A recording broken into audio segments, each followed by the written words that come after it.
Mas para os nossos irmãos e amigos, nós estamos nessa noite, nesse momento, para gravar mais uma live.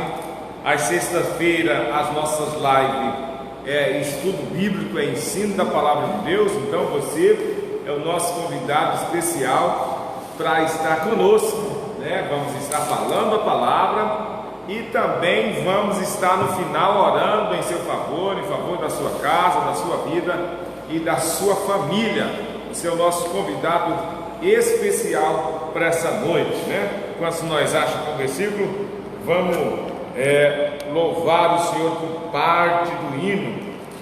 A palavra de Deus é para mim um tesouro sem igual em valor. Fala do amor de Deus, do amor que não tem fim, mais precioso do que ouro é este amor. A palavra de Deus é doce mais que o mel, o que a toma pela fé há de ser fiel, porque Deus nos concedeu o Emanuel, rocha viva donde mana leite e mel. Muito bem, nós vamos adiantar aqui, porque o assunto é um tanto extenso. Nós vamos ler para base do nosso assunto, que vai estar girando em torno do capítulo 21 e parte do capítulo 22 do livro de Apocalipse. E nós vamos ler aqui no capítulo 21 o versículo de número 2 e 3, esses dois versículos, e na medida do estudo nós vamos nos aprofundando mais aqui. Diz o texto: e vi um novo céu e uma nova terra, porque já o primeiro céu e a primeira terra passada, e o mar já não existe. E eu, João, vi a santa cidade, a nova Jerusalém, que de Deus descia do céu, adornada como uma esposa ataviada para o seu marido. Amém. Então, o nosso assunto hoje, nós vamos falar sobre a nova Jerusalém, a cidade santa. Esse é o tema da nossa fala de hoje, do nosso ensino de hoje. Para a semana que vem, nós pretendemos falar sobre a Trindade. Nosso rascunho já está pronto para a gente dar início a esse assunto da Trindade, que é uma doutrina muito importante das Escrituras. Nós precisamos voltar um pouco no Antigo Testamento, ou pelo menos no personagem do Antigo Testamento, saber o que eles pensavam, como a Bíblia diz sobre isso. E aí nós vamos para o nosso patriarca Abraão. Patriarca Abraão, conforme escreveu o escritor aos Hebreus, ele diz o texto no capítulo 11, versículo 10, que ele diz assim: porque esperava a cidade que tem fundamento. Esse texto está falando de Abraão. Essa é a galeria dos heróis da fé, e agora é a parte que fala de Abraão, que foi peregrino. Você encontra aí os demais textos, mas como nós estamos dentro desse assunto, estamos trazendo só esse versículo onde diz que ele esperava a cidade que tem fundamento, a qual artifício e construtor é Deus.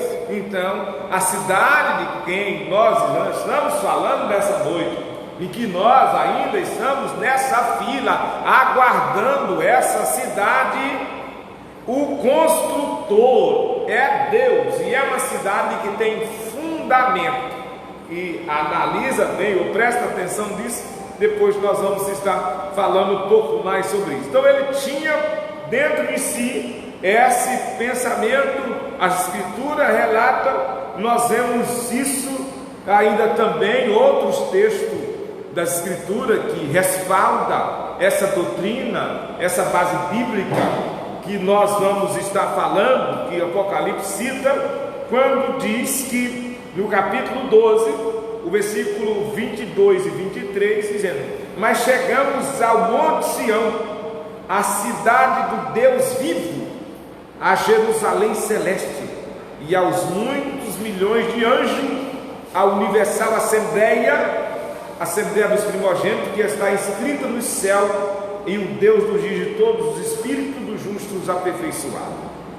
Então, ainda tem mais outros textos bíblicos que corroboram com essa ideia que nós estamos falando, e aí o livro de Apocalipse faz com que nós temos mais detalhes sobre essa cidade, nós descobrimos mais coisas sobre essa cidade, porque fala de tamanho, fala de muitas coisas que tem nessa cidade, inclusive fala de quem vai estar nessa cidade. Então, ainda no livro de Hebreus está escrito no capítulo 13 algo também concernente essa cidade, versículo 14: porque não temos aqui cidade permanente. Os apóstolos, os escritores, os cristãos, eles tinham com isso essa convicção, que não tinha aqui cidade permanente.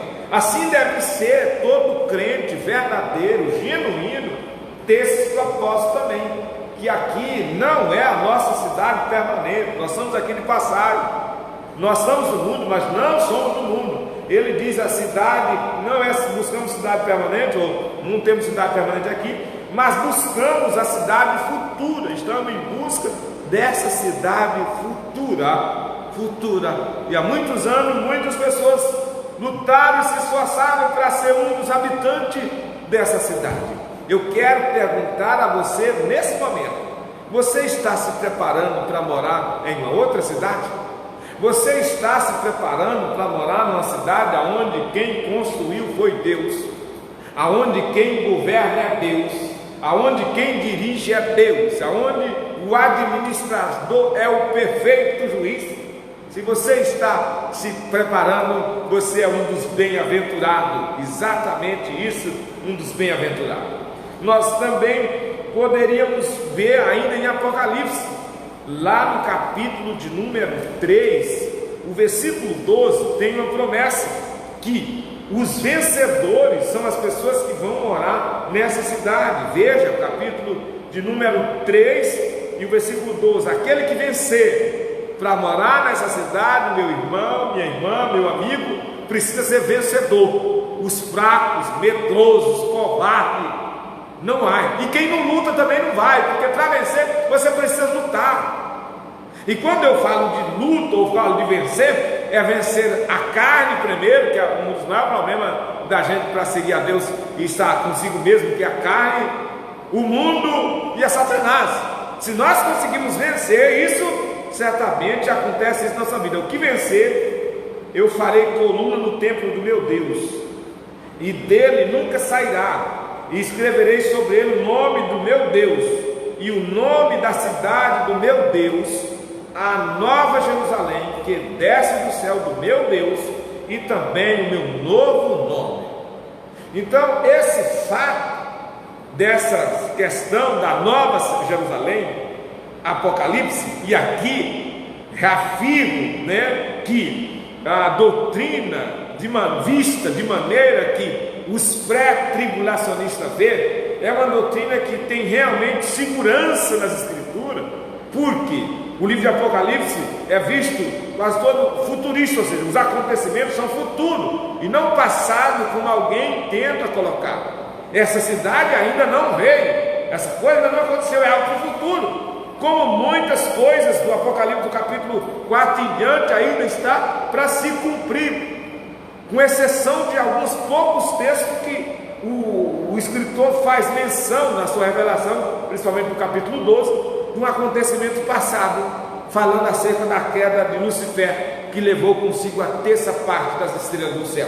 Aquilo está se referindo a um evento acontecido no passado, mas o restante, ou a maioria deles, é se referindo ao futuro. Então, nós, como futuristas que somos, esperamos esse futuro brilhante que o Senhor tem para nós, temos essa certeza. Mas a Escritura não tem mais respaldo para isso, exatamente, estou dizendo aos nobres aqui, aos que nos ouvem nesse momento, aí o meu livro de Gálatas, onde Paulo escreve fazendo essa comparação da H com Sara, da escrava com a livre, e aí ele faz menção da Jerusalém que vem de cima, no capítulo 4, o versículo 25 ao 26, quando ele diz da seguinte maneira: ora, esta H e Sinai são montes da Arábia, que corresponde a Jerusalém que agora existe, pois é escrava com os seus filhos. Mas a Jerusalém que é de cima é livre, a qual é mãe de todos. Então ele se refere a Jerusalém usando essa metáfora de representação dessa situação aqui. Ainda no livro deixa-me ver agora, Pedro faz uma menção dessa questão do novo céu e nova terra, Isaías, mas isso nós vamos citar após citar ou começar a mencionar esse versículo de número 1 e 3 do capítulo 21, que é onde nós usamos como leitura base para falar sobre esse acontecimento futuro dessa cidade que vai vir no futuro para os crentes que estão se preparando para esse futuro. Eu espero que você que me ouve e esteja lá, nós nos encontraremos lá. O texto que eu li como base agora, no texto propriamente dito em Apocalipse, nós estávamos fazendo menção desses acontecimentos, dessa cidade, de que menção das escrituras dessa cidade em outros livros. Agora vamos para aqui para o texto, né? Quando eu digo, João diz: eu vi um novo céu e uma nova terra. Quando ele diz isso, nós nos remete a analisar a promessa que já tinha sido feita da parte de Deus pelo profeta Isaías, de Deus criaria um novo céu e uma nova terra. No capítulo 66 do livro do profeta Isaías está escrito assim no versículo 22: porque com os céus novos e a terra nova que eu hei de fazer estarão diante de mim, de minha face, diz o Senhor, assim hei de estar a vossa posteridade e o vosso nome. Essa é uma promessa. Nós temos Pedro ratificando essa promessa também, falando disso, do novo céu, da nova terra. E aqui no livro de Apocalipse, capítulo 21, versículo 1, fala disso. Se, para se basear na doutrina bíblica, precisa de mais de um versículo, aqui nós já teremos 3, mas tem mais. Mas nós vamos usar esse só. Mas Pedro, na sua segunda carta, escrevendo para a igreja, ele diz da seguinte maneira, no capítulo 3, versículo 10 ao 13, dizendo: mas o dia do Senhor, mas o dia do Senhor virá como ladrão de noite, na qual os céus passarão com grande estrondo, e os elementos ardendo se desfarão, e a terra os abrasarão. Eu vou parar aqui, vou até colocar o dedo aqui no meu rascunho. Dizer desse dia do Senhor que vem como ladrão, não é falando do arrebatamento, né? E outra, eu já vi alguém dizer que o Senhor vem roubar. Não é isso. O Senhor está aqui falando de destruição, né? De destruição. Veja, prosseguindo: havendo, pois, de perecer todas essas coisas, que pessoa vos convencer.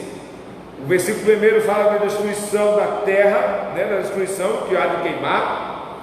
E agora esses outros estão dizendo: havendo de perecer todas essas coisas visíveis, né, hão de perecer, que pessoa nós devemos ser em piedade e santo trato, aguardando o aparecimento e apressando, melhor dizendo, para a vinda do dia de Deus, em que o céu em fogos te desfará.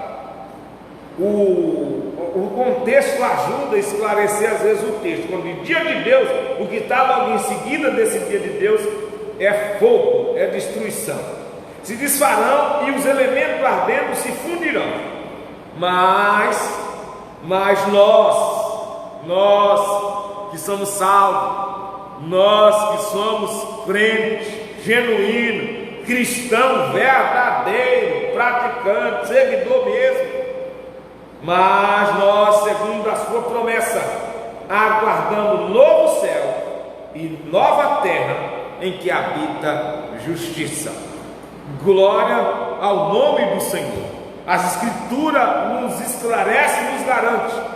E aí a gente percebe isso. Essa terra há de queimar. Inclusive os antigos no interior que eu vivia, morei, dizia que se tinha que enterrar as pessoas com 7 palmos abaixo, porque segundo eles, não é segundo a Bíblia, o fogo ia queimar até uma profundidade para tirar o mal que está por aí. Mas o que certo é, a quantidade eu não sei, mas que vai pegar fogo, vai, para ser destruído essa maldade e essa corrupção que habita nesse mundo. Voltamos ao texto, no capítulo 21, versículo de número 1 ainda, para outra parte, porque já o primeiro céu e a primeira terra é passada, depois que queimar essa purificação, esse processo, aí já o primeiro céu e a primeira terra é passada, e o mar já não existe mais. Esse dia desse eu ouvi uma pergunta para um famoso arqueólogo brasileiro, e ele dizia que isso não ia acontecer, essa questão de o mar não existe mais, não vai acontecer, e coisas parecidas. E olhando, humanamente falando, digamos assim, é impossível que algo nessa magnitude aconteça. Mas eu acredito nas Escrituras, e ela diz que vai. E aí nós vamos achar texto bíblico que garante isso, no capítulo 16 do mesmo livro de Apocalipse, na última taça, nós vemos que vai acontecer aproximadamente 3 terremotos notórios durante o período da grande tribulação. E o último terremoto é esse do capítulo 16. O versículo 18, vamos ler no versículo 16. Eu quero que você que está em casa me acompanhe, se puder abrir sua Bíblia, porque a Bíblia é quem tem a resposta, a Bíblia é quem esclarece. Veja, e os congregou no lugar que em hebreu se chama Armagedon, e o 7º anjo derramou a sua taça no ar, e saiu grande voz do templo do céu, do trono, dizendo: está feito. E houve voz e trovão, versículo 18, e relâmpago, e um grande terremoto. Escuta só, um grande terremoto, como nunca tinha havido desde que há homens sobre a terra. Tal foi tão grande terremoto, e a grande cidade fendeu-se em 3 partes, e as cidades das nações caíram, e da grande Babilônia se lembrou Deus para lhe dar o cálice do vinho da indignação da sua ira. Veja o versículo 20: e toda a ilha fugiu, e os montes não se acharam. Desaparece a ilha e desaparece os montes. Já tinha tido um outro terremoto, que esse terremoto faz com que os montes e ilhas se abalem a ponto de se mover de lugar. Mas esse terremoto do capítulo 16, versículo 20 em particular, diz que as ilhas fugirão e os montes não se acharão mais. Então existe situação para o futuro, principalmente nesse período forte da grande tribulação.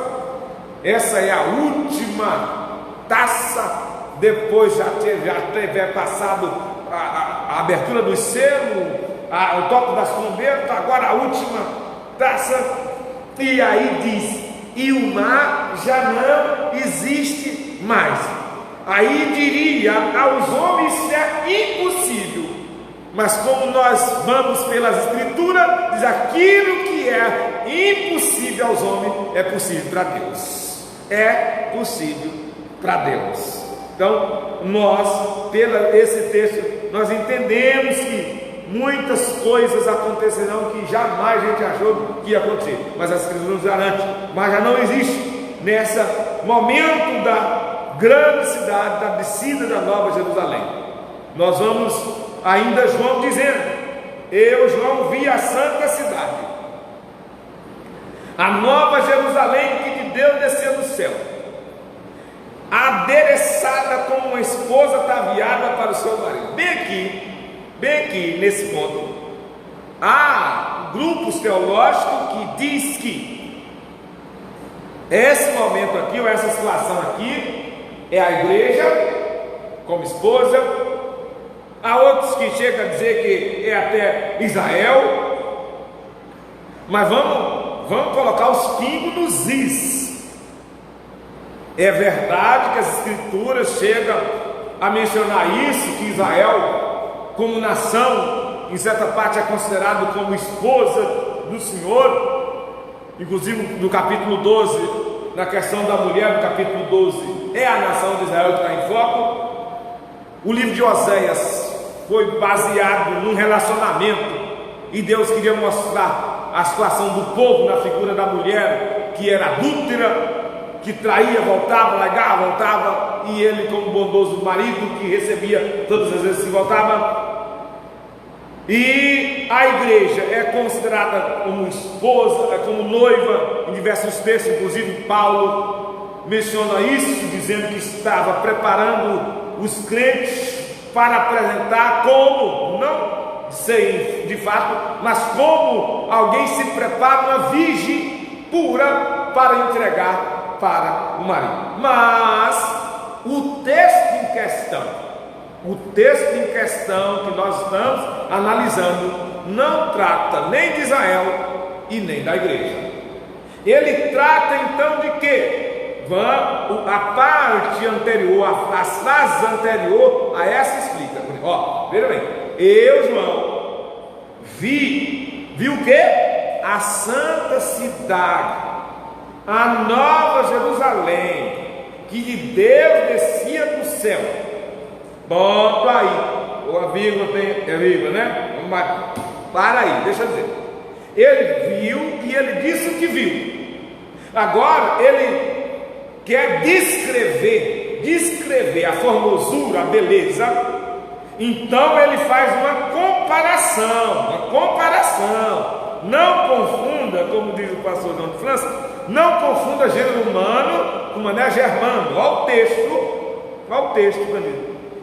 Ele diz, ela vem vindo endereçada como, olha essa palavra, como uma esposa, não está dizendo que é uma esposa, como uma esposa, como, não está dizendo é uma esposa, como uma esposa. A frase de cima que nós já explicamos, ele já leu e disse o que ele viu. Agora ele está querendo falar da formosura, de como tão bonita e bela ela está. Ele faz menção, usando aqui mais uma vez, da questão da metáfora, né? Para tentar explicar algo. Porque se já imaginou no dia que a mulher tenta de alguma maneira ficar mais bonita, né? Se bem que, coitado, muitas vezes não consegue, é o dia do casamento, que é para impactar aquela coisa toda, né? Aí, Jesus, perdoa. Então, mas o texto aqui, de que maneira eu vejo essa cidade? Eu vejo ela como uma esposa ataviada que está vindo para encontrar com o seu marido. Aí prossegue, e aí nós ainda vamos explicar. Tem mais detalhe ainda que garante. Se você ainda tem alguma dúvida, espera aí, já vou terminar a explicação com outro versículo, que você vai realmente entender que Deus está falando aqui através de uma cidade, literalmente cidade, não mulher, não algo figurativo, não é sonho, não, é realidade.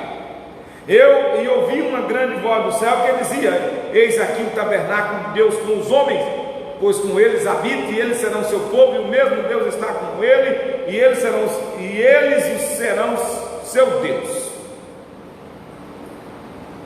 Vamos fazer uma análise agora, vamos analisar minuciosamente, e talvez essa análise você vai descobrir no capítulo 22, o versículo 3. Versículo 3 do capítulo 22, ele diz o seguinte: descrevendo os acontecimentos da cidade, e ali não haverá mais maldição, Eu só quero lembrar que essa questão de capítulo e versículo são questão das impressoras, das editoras de Bíblia que colocaram para facilitar para a gente. Muito bom. Mas o texto original não é nesse sentido, né? O versículo 3, explicando para clarear melhor para você que me ouve, essa questão de que a cidade não é a igreja e não é, Israel, é uma cidade de fato e de direito. E ali não haverá mais maldição. Ali aonde? Na cidade. Maldição contra alguém. Nela onde? Na cidade. Nela está o trono de Deus. Na cidade está o trono de Deus e do Cordeiro. E os seus servos, se fosse a igreja, esse servo já teria sido mencionado quando diz nela, mas o texto aqui clareia e diz que os seus servos estarão lá na cidade servindo. Se eles fossem, o texto fosse, digamos assim, se a esposa fosse na igreja, como ia dizer que ela estava lá servindo? Então o texto lá fala que na cidade, nela, estará o trono de Deus, do Cordeiro, e fala dos seus servos, ou seja, de acontecimento de dentro da cidade, da movimentação lá dentro da cidade. Mas não vamos mais. O texto vai esclarecer mais coisa para nós aqui, com certeza, mais coisa nós temos esclarecimento aqui. Então, prosseguindo aqui, nós esquecemos de falar que Paulo escreveu aos Filipenses, dizendo: mas a nossa cidade está no céu, onde também esperamos o nosso Salvador e Senhor Jesus Cristo. Apocalipse 21, versículo 9 e 10: e veio-nos 7 anjos que tinham as 7 taças cheias de últimos 7 pragas, e falou comigo dizendo: vem e mostrar-te-ei a esposa, a mulher do Cordeiro. Não se esqueça que nessa parte é metáfora.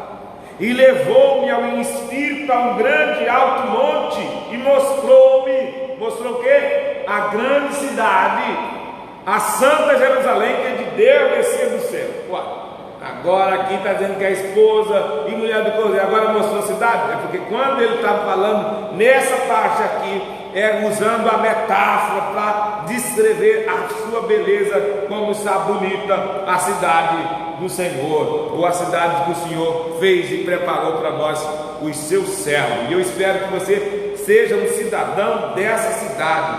E mostrou-me a grande cidade, a maior cidade que se possa ter ideia, é essa que o Senhor fez, e melhor também, com certeza, a Santa Jerusalém, que de Deus descia do céu. Vamos então analisar e estudar algumas das coisas que ele descreve logo em seguida. E aí ele começa dizendo no versículo 12 acerca do muro. A cidade tinha muro, grande e alto muro, pelo que a gente pode entender pelas medidas, aproximadamente 72 metros. Esses muros então é grande, Nas portas 12 anjos nas portas, os nomes escritos sobre eles, que são os nomes dos 12 tribos de Israel, em cada porta, 3 portas de um lado, 3 do outro, a cidade é quadrada, então você está vendo falar de muro, você está vendo falar de porta que vai dar a entrada para a cidade. Ainda Apocalipse 21 e 17: e mediu o seu muro de 144 côvados, conforme a medida de homem, que é o de um anjo, e o corpo é de aproximadamente 45 a 50, Acho que é difícil ter uma mão para dar desse tamanho, se o homem for pequenininho. aí o Golfo é mais pequeno ainda, mas então é vareia, é sempre aproximadamente. Aí vem para o versículo 13, fala da porta da cidade, com 3 portas de um lado, do outro, nós já dizemos.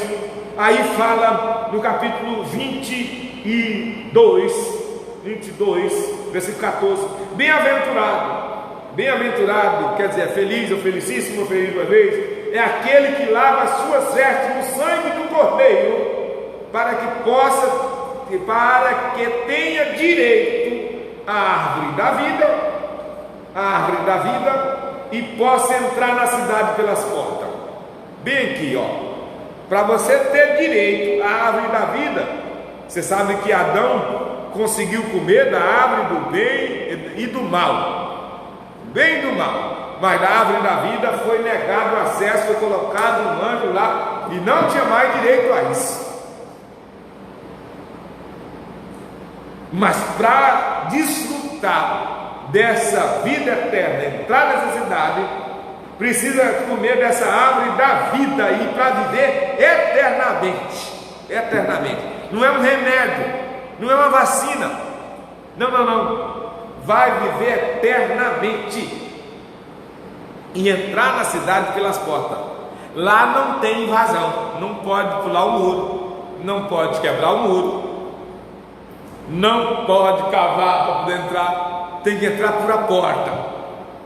Aqui as pessoas procuram tudo de qualquer jeito, inclusive nós tem aquele provérbio que é muito conhecido, o jeitinho brasileiro, dá jeito para tudo, mas lá não tem jeito de você conseguir comprar o guarda, comprar o porteiro, lá não tem jeito, lá é necessário que entre na cidade exatamente pelas portas. Meu irmão, minha irmã em Cristo Jesus, nesse momento eu digo a você, se prepare para entrar na cidade pelas portas, se prepare a sua vida exatamente para que você e eu e nós, assim como Adão, não seja impedido de comer da árvore da vida e viver para sempre. Ele foi impedido por causa da sua desobediência, a sua precipitação, e isso ainda é o motivo que muita gente vai deixar de entrar, de comer dessa árvore, de entrar nessa cidade. Que Deus possa ter misericórdia de nós, cuidando do horário que já está quase ultrapassado, para não partir para o resumo, para não tomar muito seu tempo. Aí o texto fala da praça da cidade.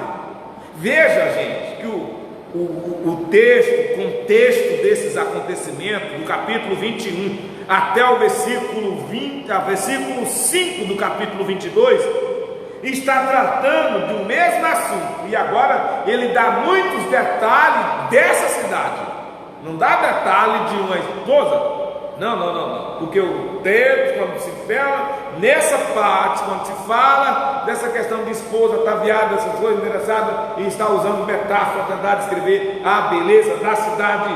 Agora, praça, e as 12 portas eram 12 pérolas, cada uma porta era uma pérola, e a praça da cidade de ouro puro, como vidro transparente.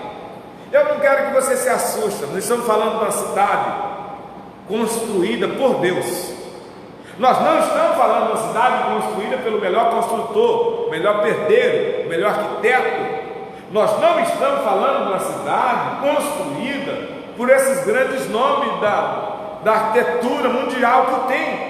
Nós estamos falando de uma cidade construída por Deus. A porta é uma única pérola, é inteira, uma peça inteiríssima. A praça da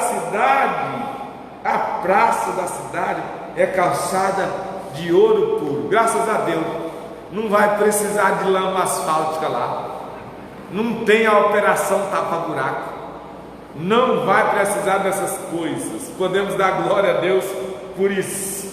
Aí, prosseguindo ainda, no meio das suas praças tem e de uma e da outra banda tem o rio, e estava a árvore da vida, que produz 12 frutos, dando seu fruto de mês em mês, os folhas são para a saúde das nações.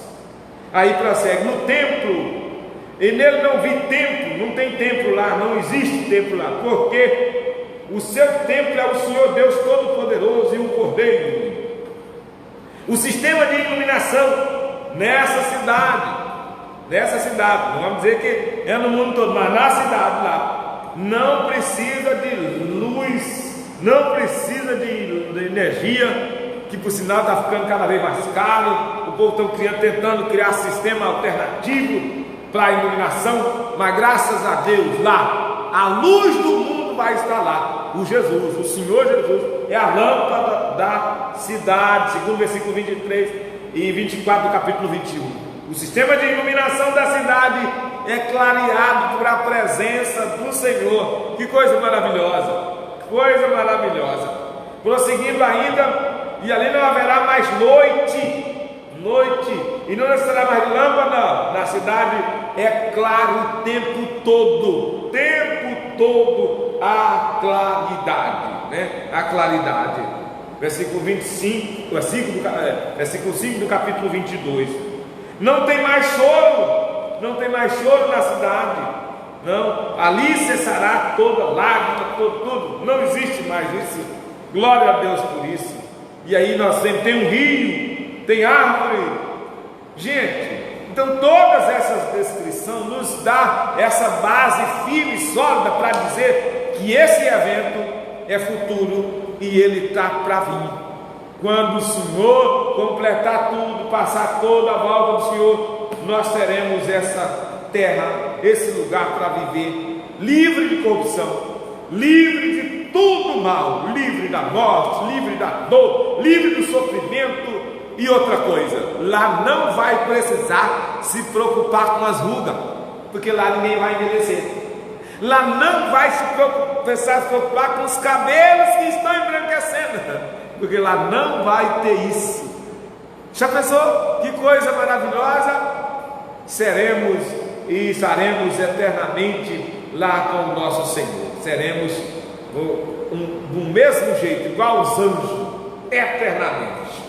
Que coisa maravilhosa! Esses assuntos, encerrando aqui, esses assuntos nos faz renovar a nossa força e esforço para tentar entrar lá, para tentar chegar lá, porque enquanto estivermos vivos tem esperança, mas também corre risco de ser impedido de chegar lá. Viu que o povo saiu do Egito, mas nem todos entraram na terra de Canaã, muitos foram destruídos pelo caminho.